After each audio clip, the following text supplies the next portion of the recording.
It's an exciting day because it's Jake's Takes Day. And when Jake comes on, you just don't know what kind of take he's going to deliver.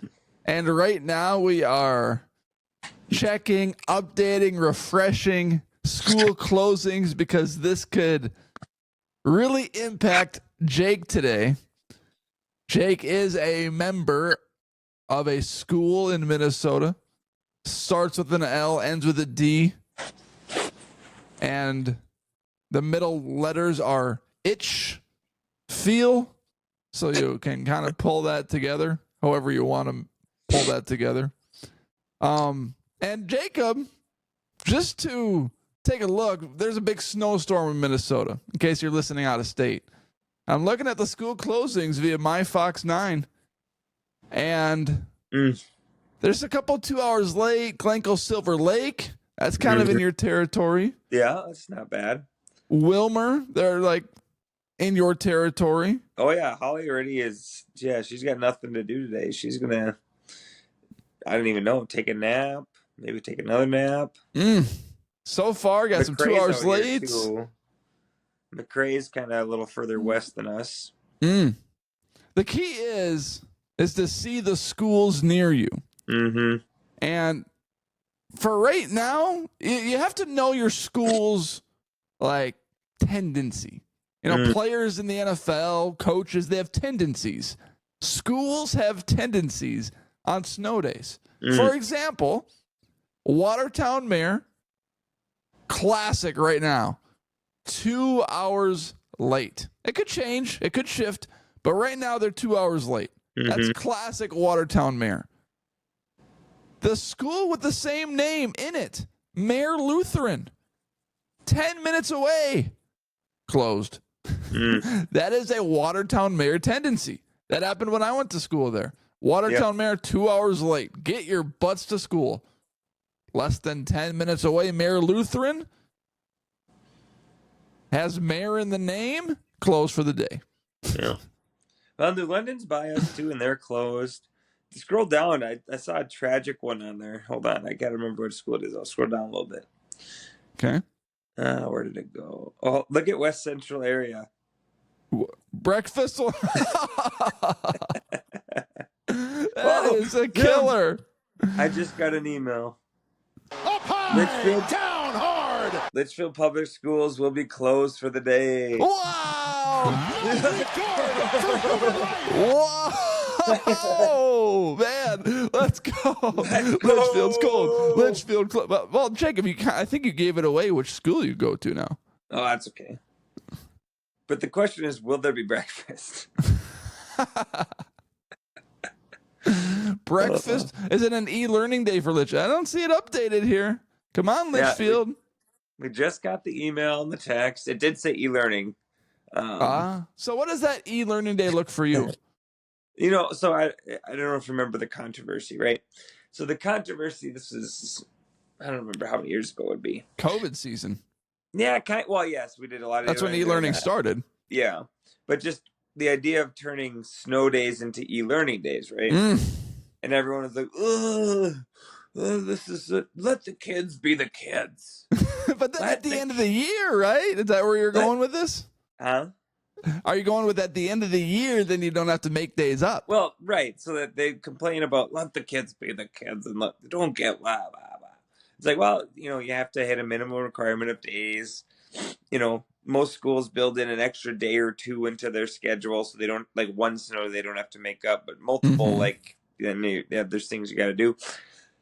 I mean, and think about it. Do you think we're asking the kids to, you know, do a lot on an e-learning day? I mean, let's be real. So, like ours, I mean, I didn't look at what the other ones did because they quick sent out an email yesterday saying, hey, you know, there might be an e-learning day. Quick prepare something for tomorrow in case that you can send home today or that they can do at home if there's an e-learning day. And I was like, well, I got, you know, our test was yesterday. I was, you know, the plan today was to like look at people's projects, which, you know, whatever. That's fun, but not anything that you can really make up.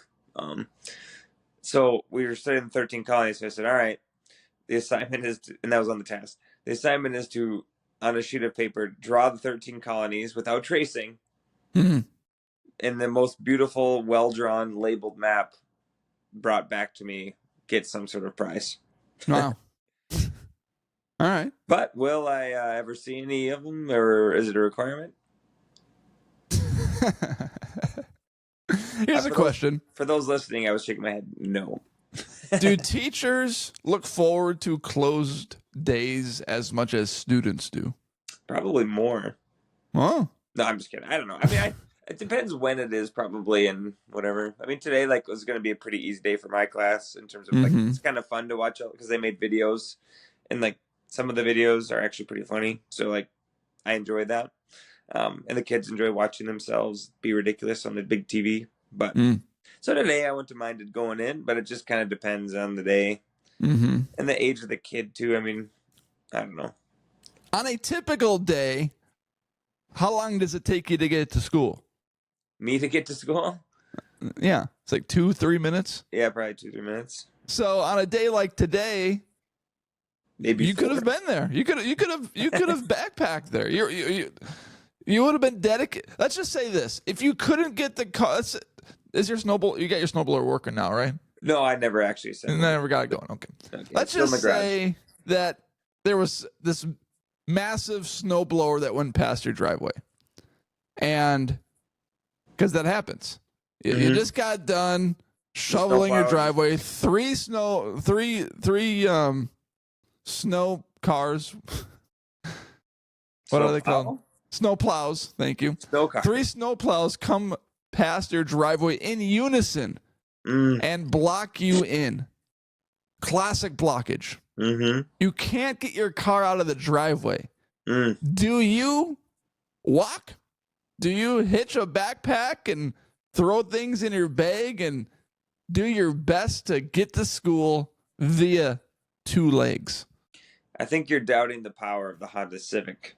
But that's a part of the hypothetical. Like, you can't get the Honda Civic out of the driveway. Well, we're just going to plow through it and see what happens. Well, you have a truck now, right? You're trucking. Yeah. Always. Yeah. I don't know. Yeah, I could probably hitchhike with somebody.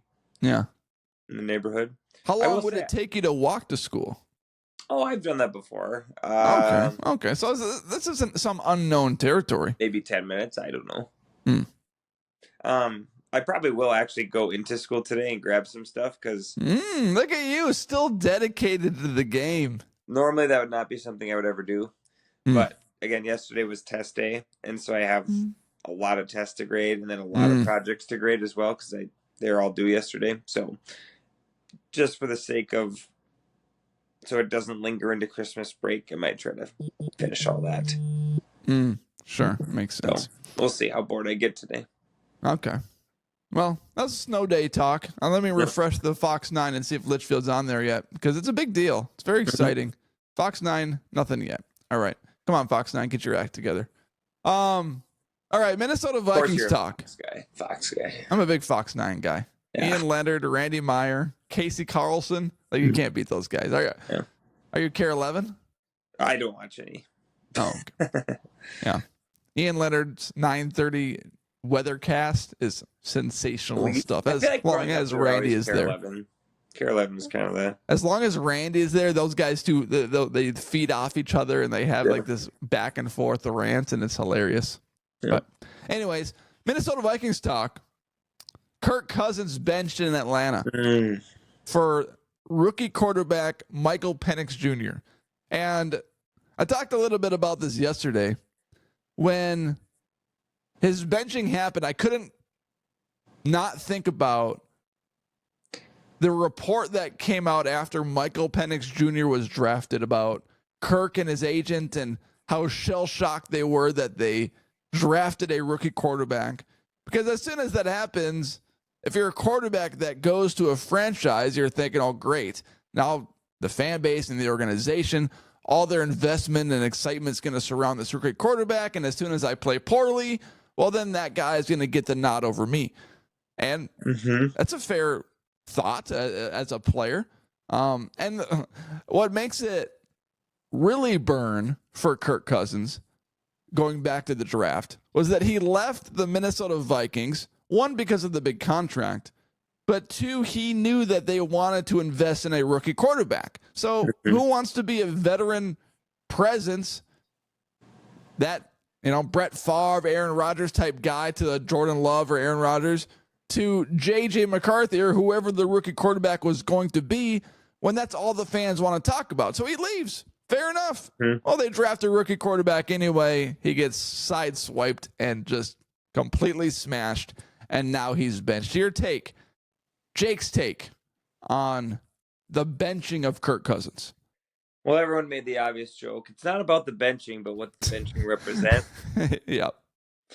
This will be the third time he said he wanted to retire with a team. That it probably won't happen. Although I'll be honest, I don't know who. If he wants to be a starter, I don't know who's trading for him. They cut him. It's like $65 million of dead cap. Right. I think like 30 something if they trade him.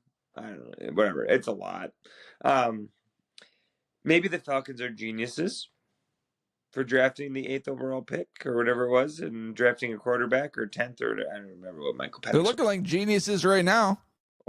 They also paid Kirk Cousins a bag, which is not. Well, that's true. Yeah. But no, the one point I heard that I think is a good point potentially. We're not Falcons insiders, but free agency happens before the draft by a good margin, right? Something like 6 weeks, 4 to 6 weeks, whatever it is.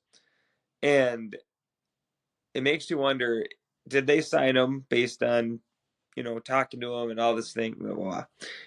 And then they maybe got him in the building, worked out with him some more, got their strength training with him. And then it makes you wonder if they went, oh boy, like his leg he's not as mobile as he used to be, which he wasn't mobile that much to begin with anyway. His arm is not throwing fastballs the way he used to. How do you not have that concern when a guy's 36 years old having a ruptured Achilles? Of course, I'm sure they did have the concerns and maybe tested out okay when they did the medicals. But again, once you actually have the guy in there day in, day out, do more workouts and whatever, it makes you wonder if they were like, yep, he's not going to last 3 years. We got to replace as soon as possible. When they signed him, I would imagine maybe their plan was not to draft a quarterback, but wonder if, hey, he's not going to be the guy for 3 years. He's not going to get it done. I don't know. Kirk Cousins has one of the weirdest careers of all time because he was an overqualified, mediocre quarterback, but never an elite quarterback. Kind of always was like in that little window of like good enough that you can compete, sort of, but not really. Right. And it's just, good leader and all, good guy and all those things, but he's the Jeff Fisher of NFL quarterbacks. Yeah. And Jeff Fisher, 8-8, 8-8, 8-8 almost every single year with the Rams. And maybe it would occasionally have a good season where they made the playoffs, but he's the Jeff Fisher of NFL quarterbacks. Yeah. Or maybe even like, I don't know, the career stats would be interesting off the top of my head, but like kind of like if Eli Manning didn't make 2 Super Bowl runs, because even he didn't, if I remember right, I think the only playoff games he ever won were in those 2 seasons. Wow. For Eli, if I remember right, or it's very close to that. But we think of Eli as like this guy that is in that tier because he had those 2 magical runs. It's like, well, if he didn't do that, he was also kind of just every year, competitive, keeps your team in it, but not necessarily elite. I don't know, but there's nothing wrong with that. I mean, the Vikings have that's kind of been their MO for like 30 years. Is like we're never going to bottom out. We always have a competitive team. There's nothing wrong with that. It keeps fans involved and keeps fans invested. Right. Did you see what Michael Penix Jr. was doing when he got the call that he was going to be QB1 moving forward? I did not actually know. I'll give you some options. Option number 1 was he getting ice cream at the local Dairy Queen. Option number 2 was he getting a hot dog at Costco. Option number 3 was he getting fries at McDonald's. Option number 4 was he getting car side to go at Applebee's. Okay. let's break down a few things. One, Yeah. Dairy Queen is most, it's national, but it's definitely centralized in the Midwest. I did not know that. Again, it's national, but right. the higher number of Dairy Queens are in the Midwest. And you bring up a good point. I don't know when the last time I saw like a Dairy Queen television commercial. Yeah, they exist, but yeah, it's not like fun, right? Compared to like Burger King, who's just like trying to kill everybody with ads, yeah. Right. McDonald's is always on, but even Culver's up here anyway is always on. They have ads all the time too, it seems like. So I'm going to rule out Dairy Queen because there probably is some in Atlanta, but I would guess that's not like a big deal. Applebee's Carside. I mean, if it's that's incredible. As a professional athlete, you want to stay hidden underneath the seams, right? Sure. You really want to walk in front of the public eye, it's an option. And then Costco or McDonald's, my thought is, if I remember correctly, I think in the United States, number 1 is Subway for how many restaurants there are. Number 2 is McDonald's. So I'm just going to play the number. And for some reason, that's a lot of fast food information. But I'm going to play the odds and say McDonald's. That is not right. I will give you another option. What did you not give? Oh, sorry, I meant another chance to select an option. I thought you were giving me a 5th guess, which was actually the correct one. I'm like, well, that seems like a rigged game. It was not McDonald's fries. It was not. Okay. Well, then I'm going to go with Costco. It was Costco. Okay. He is getting a hot dog at Costco. How many people do you think recognized him and bothered him? I mean, in Atlanta, you probably blend in a little bit if you're Michael Penix Jr. So, from that regard, he might not have gotten recognized. There's just so many people. I think people in general, especially football players in general, like, I would imagine they get identified a lot less than you would think, other than like the elite ones, right? Like there's guys that like if you saw Justin Jefferson walking down the street, you'd be like, wow, that's Justin Jefferson. But if you're at Costco and Brian O'Neill walked by, how confident would you be? Like, oh, you wouldn't be like, oh, that's Brian O'Neill. You'd probably be like, that's a big guy. That's a big guy. Is that Brian O'Neill? Like, kind of looks like Brian O'Neill. Right. Yeah. And so I feel like Penix, again, because, they have the helmets on. He's not been there for very long. I would imagine he could go to Costco still, and very few people would recognize him. I'm sure some people do, but not like, if Taylor Swift walked into Costco, nobody would, it'd be over. Everyone would be mobbing her. But I think Michael Penix can have a normal life so far anyway. Yeah, for sure. Yeah. We'll see if he wins the next 3 games and gets the Falcons into playoffs contention. Well, they're in playoff contention, but gets them into the playoffs over the Tampa Bay Buccaneers if he can go silent into the night at Costco. Probably not. All right, as far as Minnesota Vikings topics go, the Vikings defeated the Bears 30-12. And maybe you can help me out with something here. I'm struggling. They put up 30 points on the Bears. Yep. Earlier in the year, they put up 30 points on the Bears. I think it was 30-27 or something, right? Yeah, I was thinking it was 27-24 for whatever reason. It's 30-27. Same point total. Yep. Against the Arizona Cardinals, they put up 23. This was one of the highest point totals of the season for the Minnesota Vikings. They put up 42 on Atlanta, 30 on the Bears, 30 on the Bears, 31 on Green Bay, and 34 on Houston. So this is like top 5 scoring this season for the Vikings. But what I'm confused by is that Darnold's numbers, 24 for 40, 231 yards, 1 touchdown, 1 interception, wasn't quite as crisp as he's been. Missed a few throws here and there where it's like, okay, you were hitting on that one. Quarterback rating of 74.1, QBR 48.5. But yet the Vikings still put up 30 points. The offense was not as crisp looking as it had been. Darnold was not clicking on all cylinders. He was just missing guys. Yet they still put up 30 points. As an offensive-minded coach, as an offensive guru of the Litchfield Dragons middle school team. Give us some insights. How did they put up 30 points? Well, I mean, short field, right? The first touchdown of the game was off the turnover. Well, they didn't score, but scored after the turnover, right? You get the sack fumble for the short field. Good point. That always helps. I mean, we had a couple of rushing touchdowns. I think we rushed the ball pretty well. I don't remember our total, but Akers looked pretty good, and Jones had a good game. So, they did what they needed to do. The other thing is the Bears are bad. Yeah, that helps. Pretty bad at defense. So they were able to hit. Jefferson was fine. Addison was fine. He just kind of spread the ball. Hawkinson did okay too. Just kind of spread the ball around. I don't know. I mean, it's just kind of one of those games where you're playing an inferior opponent, and you don't need to go out and throw for 500 yards to beat them. You just got to not make, basically not make huge mistakes that keep them in the game. And that's mostly what the Vikings kind of did. They just kind of controlled things rather than taking the huge shots or, risky plays, stuff like that. They just kind of moved the ball down the field pretty easily over and over again. So. Yeah.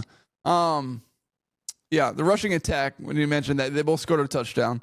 Yep. Aaron Jones, 18 carries, 86 yards. Cam Akers, 10 carries, 24 yards. And then there's Ty Chandler at 1 carry, 4 yards. So, the rushing attack was working against the Bears. A point that I wanted to make, and I think the Vikings were very, very lucky that Sam Darnold did not sustain a long-term injury in their win versus the Bears. Because I don't know if you saw the instant replays, but there were several times where when Darnold threw the ball, his hand hit either the offensive lineman's helmet or a defensive player's hand, trying to bat the ball down. And there's a couple times where his fingers were bending certain directions. And there's no way you can play on a broken finger on your throwing hand. Probably no way you can do that. Offhand, I think Jalen Hurts has a broken finger on his left hand right now. He played on Sunday. But you're not throwing a football with a broken index finger in the NFL. So the fact that Sam Darnold avoided long-term injury despite his hand hitting multiple offensive linemen and defensive linemen in that football game was very, very lucky, and something that I think needs to be brought up. Yeah, true. I mean, I remember it happening once for sure. But yeah, that's the kind of thing that is, honestly, it's just unlucky, I guess would probably be the main word, right? You follow through with that pass, and if there's a defender in the vicinity, helmets are not exactly soft. Right. I wonder, the Guardian, right? Some of the guys are wearing the Guardian now. Like the big one. Yeah, it's literally just kind of like foam, essentially, is all it is. Like an inch or so of foam that just a little case. And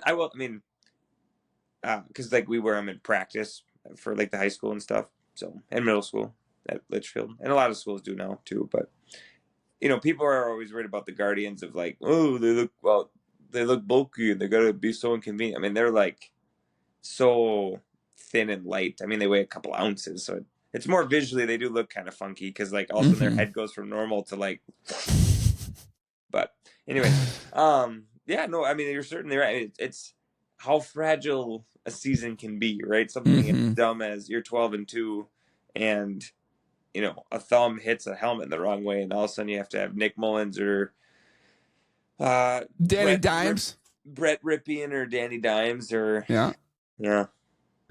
We have such. Let's think about this, because they showed that graphic, right, of the Vikings quarterback room, and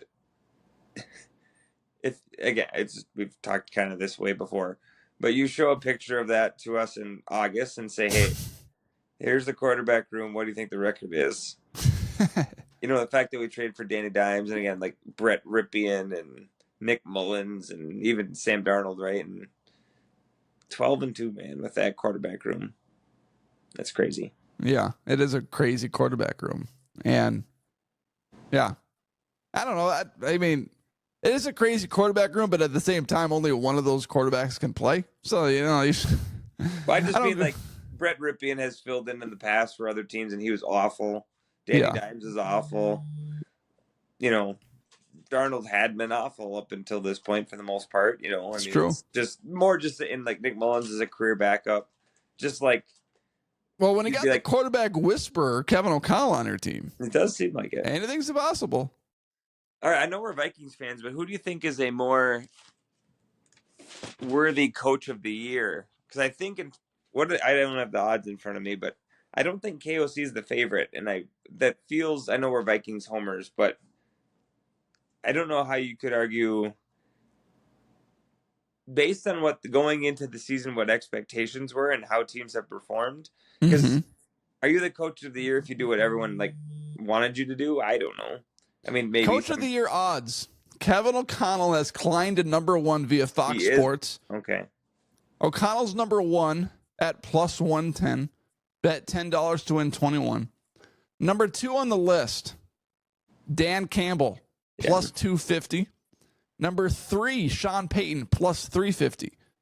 Number 4, Dan Quinn at plus 550. And Mike Tomlin is number 5 at plus 1,200. This is where is Dan Quinn in Washington? Yes. Okay. Yeah. So I mean, it mainly comes down to Lions, Vikings, and what your argument is. Do you want the guy who is doing what everyone thought they would do, or the guy who is expected to win 5 games that's currently 12-2? Mm-hmm. I don't know. Do you think the Vikings get the number 1 seed? I mean, both teams control their own destiny. So as much as everyone wants to say the Vikings control their own destiny, well, the Lions control their own destiny too. Right. If the Lions go 3-0 to end, they would get it, obviously. Right. Both teams control their own destiny. Whoever wins that week 18 game of the season, as long as both teams are undefeated to that point. Honestly, the Vikings-Packers game scares me more than the Vikings-Lions game right now. Yeah. In 2 weeks. I don't remember. I think our schedule, the Seahawks aren't amazing, but they're a playoff team at the moment. Gino's dinged up a little bit. Are the Seahawks a playoff team right now? Did they fall out with a loss now? Yeah, the Rams. Oh, the Rams took them over, so they dropped out. You're right. Yep. They went from division leader to also out of the playoffs, but they're playoff competitive. We'll say that. Right. And Gino's a little dinged up, so you'd think. And then their 2 running backs are both dinged up, so you hope that should be somewhat easy. But going to Seattle and blah blah blah, never. Yeah, right, exactly. Seems like they go there every year and lose. But so that whatever. But then Packers Lions. That's 2 intense playoff divisional rival. Playoff atmosphere kind of divisional rival games. I think if I remember, I don't remember the Lions schedule, but I think it's a little easier because this week even they got the Bears. Yeah, and then I think they play San Fran already. They might have San Fran. They might have played them already. Let me look it up. Yeah, they got the Bears today. I don't remember. And then San Fran and Minnesota. And San Francisco by week 17 might be out of it. If they don't. They might be out of it right now. Right. They're probably right. So they might be. They're not amazing. They're not officially eliminated yet, but they have to win. They're 6-8, and the Rams and Seahawks are 8-6. So so it's over. Yeah.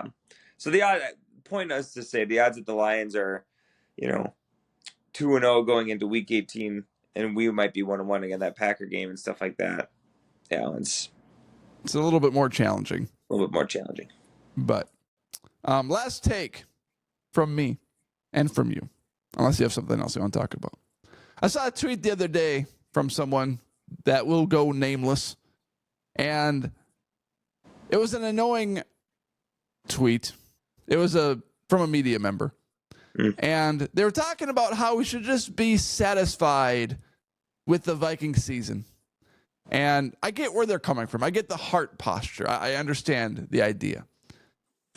They don't want to nitpick the Viking season because the whole idea of we were never supposed to be in this place in the first place. So let's just appreciate where they're at and let's just enjoy this season for what it is because I look at this season, I see it as an outlier Super Bowl last season where, Sam Darnold's playing the best football of his career. He's playing like Nick Foles was for the Eagles when they win the Super Bowl. And now the Vikings have shifted expectations towards being Super Bowl contenders. So I don't want to just be satisfied with where the Vikings are at. I don't want to just, we made the playoffs this year. That's cool, hey, you know what? Look at us. Yep. Who cares? It's an opportunity. Yeah. It's an opportunity. Right. Amen. Yeah. Expectations change. And again, that doesn't mean you can't say both during the moment and after the season, say, wow, like that was better than we expected. We're happy with how the season went. That was fun to watch. Like, even though we lost in the first round or second round, like that was a good season. But that doesn't mean we can't be right, raise expectations or whatever. I mean, I think the Timberwolves are a perfect example last year, right? Mm-hmm. Before the season, you're like, I think they're gonna be pretty good. Like they should be a top kind of 4 or 5 seed. They hadn't done it yet, and then they spend 85-90% of the season as the 1 seed in the West, right? And then they end up with the 3 seed or whatever.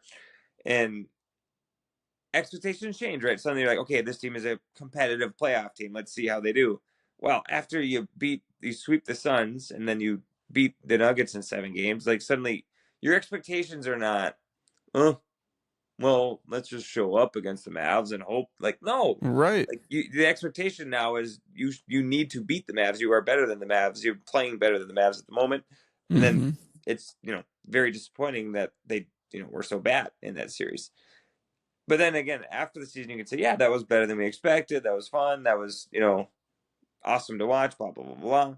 But yeah, expectations change. Same with the Vikings. Like, yeah, if they were 5 and whatever, 6 and 8.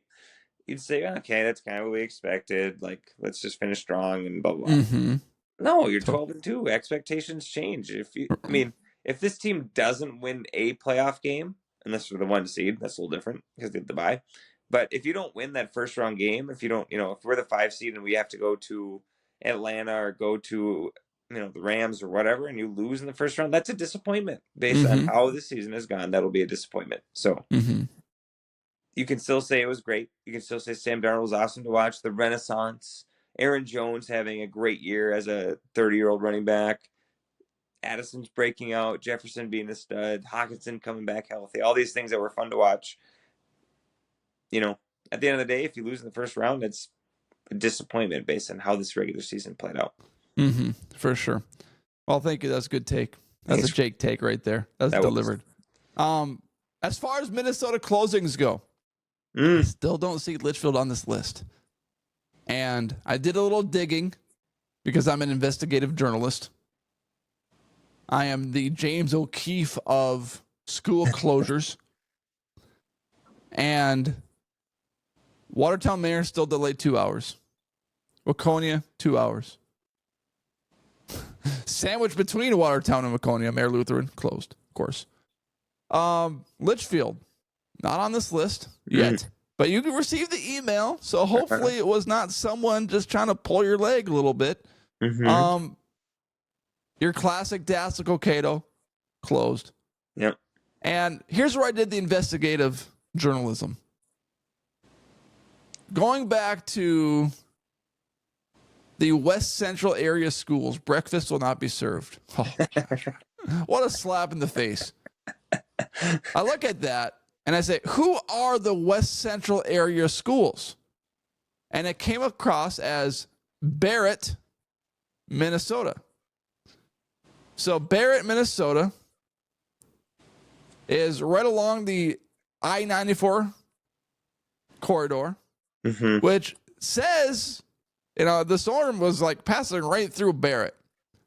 Population of 375, elevation of 1,158. So if there's a tsunami in California, I think Barrett, Minnesota will be safe. You look at the map on Barrett, Minnesota. And here's where I got the I-94 corridor. There's Barrett, West Central area schools. Looks like they have a nice campground nearby. You zoom out, there's 94, there's Barrett. I don't know if the snowstorm just hopped over Barrett, but if I was a student and I found out that breakfast wasn't going to be served and I hightailed my butt to school, I would be so pissed off. You grab a quick, you wake up, you think school's closed, you don't, you run your butt to school, you get to school, and you're hungry, you're starving, no breakfast. So the cafeteria worker can't get their butt to school, but I got to get my butt to school to learn about English? My goodness, I feel really bad for the Barrett, Minnesota school district right now. For those kids that have to hop on that bus and hightail it to school. It's an unfair. This is unfair. It is It's unfair. Very unfair. I never actually knew where West Central was because they're in our section, or they used to be. Now they went down a size, so like they were in our basketball section. Now they're in single A class now instead of 2A. But that's way the heck west. I mean, I think it was like 2-3 hours west of us. Yeah.